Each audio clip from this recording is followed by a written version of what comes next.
Hello guys, this is MTech here, and today we take a look at King Solar's 120 watt 12 volt flexible solar panel. So here's how the solar panel is packed.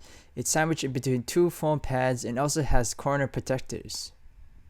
On the top of the solar cell there's a texture which helps direct the sunlight onto the solar cell. There are also 4 holes on each side for tethering down the solar panel. And here's how the side of the solar panel looks.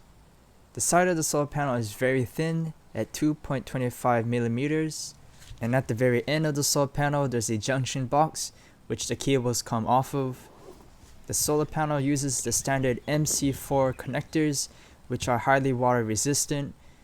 The leads also seem to be made out of a thick gauge silicone wire, which are pretty good for flexibility and heat resistance. Now if you take a look inside of the junction box, we can see a silicone gasket and also potting which helps prevent any water from getting inside. You also have the diode in the middle.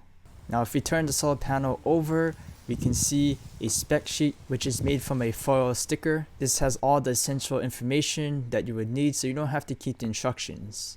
Now in this shot we have the multimeter stuck into the leads, and as you can see we're getting 24 volts, and this is filmed around late noon. On its own, the solar panel works very well with a converter to charge USB devices such as lights and phones. You also can jerry-rig the connections to power some AC devices such as this heavy-duty Porter cable cement grinder. The power cable is hooked up to some alligator clips which you have stuck into the leads.